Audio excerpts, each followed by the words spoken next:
Ini ada sunnah-sunnah terkait dengan korban. Sunnah-sunnah terkait dengan korban. Setiap dikerjakan sunnah-sunnah ini pahalanya banyak, Pak. Jadi kalau Anda kehilangan sunnah ini, sayang.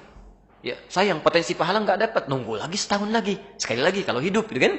Nah, jadi persoalannya adalah, sementara orang berkorban seringkali cuma nitipkan uang korban ke satu masjid atau satu tempat, terus nungguin sampai tanggal 10. Ya, sementara sunnah-sunnahnya nggak diikuti. Oh, itu nggak dapat pahala, sayang. Ya kalau cuma nunggu-nunggu saja, sayang. Ya, sayang, potensi nggak dapat. Apa di antara sunnahnya? Kita langsung ambil dari kitabnya saja. Ya, kita bacakan. Di antara yang pertama, kita lihat di hadis riwayat Muslim, alhamdulillah. Nomor hadis 1977, 1977, bab yang ke-39. Ya. Jilid yang ke-7, halaman 152. Untuk pembukanya. Baik, sunnah pertama. Jadi Anda kalau nanti mau berkorban, tolong garis bawahi betul ini ya. Bismillahirrahmanirrahim. Bab, satu pembahasan. Babun nahyi man dakhala alaihi ashru dzil hijjah wa huwa muridu tadhiyah. Satu pembahasan tentang larangan. Nah, jadi sunnah pertama bentuknya bukan perintah tapi larangan. Awas ya. Jadi ada sunnah bentuknya perintah, ada sunnah bentuknya larangan. Tidak setiap sunnah itu perintah, ada juga larangan. Nah, itu pahalanya sama. Ya. Baik, pelan-pelan.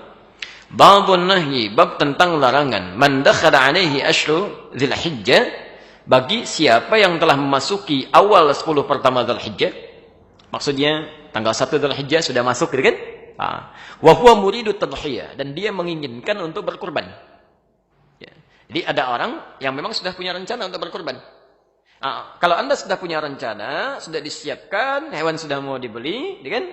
Maka sejak tanggal 1 Dzulhijjah, sunnah pertama, ayakhudha min sya'rihi aw adfarihi syai'a. Nahyun an ya'khudha min sya'rihi aw adfarihi syai'a. Itu ada larangan memotong kuku dan seluruh rambut yang melekat pada tubuhnya. Saya ulang, larangan memotong kuku dan seluruh rambut yang melekat pada tubuhnya. Baik, yang pertama, larangan ini berlaku khusus bagi yang akan berkorban saja. Kalau yang tidak perlu. Jadi ini bagian pertama. Yang kedua, sifatnya adalah jika sudah ada keinginan, kehendak yang disertai kemampuan untuk berkorban. Jadi kalau begini, Anda siap korban, uang ada, kan? Uangnya ada, sudah disiapkan, mau beli hewannya, sebelum masuk Dzulhijjah, maka tanggal 1 larangan sudah berlaku. Tapi kalau Anda baru dapatkan uangnya misal, ya sudah ada kepastian dengan izin Allah, misalnya insya Allah tanggal 3 baru dapat, maka tanggal itu baru berlaku larangannya. Jelas ya? Dapat uangnya tanggal 5, tanggal itu baru berlaku. Jelas ya? Dapat uangnya tanggal 7, tanggal itu baru berlaku. Dapat uangnya tanggal 10, tidak berlaku hukumnya. Jelas ya? Tidak berlaku hukumnya. Karena ini hanya berlaku bagi tanggal 1 sampai dengan menjelang akan dipotong hewan korbannya. Ya. Jelas sampai sini? Baik. Sifat larangan ini, sifatnya bukan wajib. Awas. Jadi kalau Anda misalnya lakukan pun, misal saya mau potong kuku saja, ya, dosa sih tidak. Cuma kehilangan banyak pahala. Jelas ya? Kehilangan banyak potensi pahala. Nanti kita akan lihat apa maksudnya. Kenapa dilarang potong kuku dan rambut. Ya. Kenapa dilarang potong kuku dan rambut. Yang ketiga.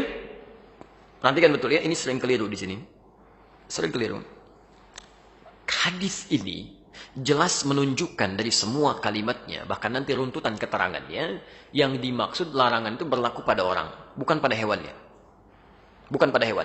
Nah ini ada kekeliruan-kekeliruan yang menyebar di masyarakat menunjukkan bahwa, nanti saya perjelas lebih jauh di siaran yang lain, bahwa ada sementara mengartikan yang dilarang itu adalah memotong kuku dan bulu hewan kurbannya.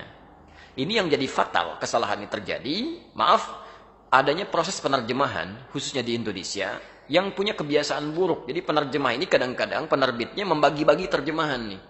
Ya. Ini misalnya Sahih Muslim nih, dibagikan ke sekian orang, 3 orang terjemahkan. 3 orang ini kan kapabilitasnya berbeda-beda. Dan tidak bisa membedakan antara bahasa hadis dengan bahasa fikih. Apa yang terjadi? Ada yang mengartikan larangannya, larangan memotong kuku dan bulu binatang korban.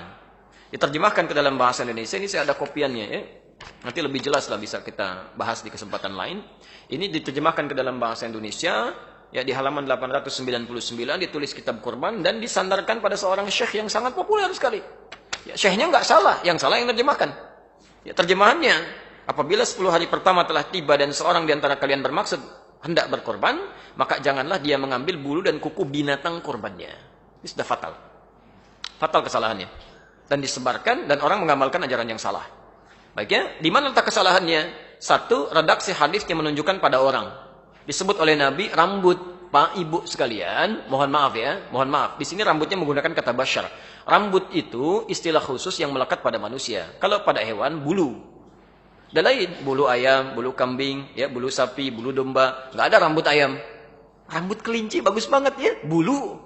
Itu ya, kalau kita rambut. Jelas ya? Itu bagian pertama. Yang kedua, di Sahih Muslim ini ada kita mesti belajar cara membacanya. Beda dengan baca Al-Bukhari, lain. Sahih Muslim ini ada hadis berbintang, ada hadis tidak berbintang. Kalau yang berbintang itu tandanya dia punya asbabul wurud, sebab hadis itu disampaikan. Sebab hadis ini sampai ke kita, sampai dirangkum oleh Imam Muslim, itu ada salangan beberapa sahabat yang belum tahu tentang informasi ini, mendekat ke Idul Adha itu pada masuk ke toilet, ke hammam. Ada yang cukur kumis, cukur bulu ketiak, macam-macam. Diadukan itu kepada Ibnu Musayyab yang punya hadis ini. Kata Ibnu Musayyab, "Hadza haditsun qad nusiya wa turika." Ini hadis sekarang sudah banyak orang yang lupa, banyak ditinggalkan. Kata beliau, disampaikanlah hadis ini, maksudnya orangnya. Orangnya, jangan potong kuku, jangan potong rambut. Itu orangnya, kata Ibnu Musayyab. Yang ketiga, mohon maaf, ya, secara rasional saja dengan menggunakan logika, itu mudah dipahami. Mohon maaf, nggak ada faedahnya, nggak ada kerjaan motongin kuku hewan. Bapak mau ngapain motongin kuku sapi? Bagaimana caranya? Begitu dipegang kakinya, nendang dia aja gitu kan? Nah, itu nggak ada kerjaan motongin kuku sapi. Ya, jadi di sini ada sesuatu yang harus kita pahami lebih dalam. Dan ada maksudnya. Di sunnah yang pertama ini maksudnya supaya Allah berkenan nanti mengampuni dosa-dosa yang bersangkutan ketika hewannya disembelih. Di begitu hewan disembelih, dari ujung rambut sampai dengan ujung kuku paling bawah di kakinya, itu Allah berkenan mengampuni. Khawatir ketika belum diampuni sudah dipotong, terpisahlah bagian dari dirinya. Bersaksi di akhirat nanti, gitu kan? Nah, padahal sebagian dosa-dosanya sudah terampuni di hadapan Allah Subhanahu wa taala. Nah, ini baru sunnah yang pertama, belum bagaimana nanti sunnah memilih hewan korbannya, sunnah cara menyembelihnya, sunnah cara membagikannya, termasuk persoalan-persoalan di dalamnya.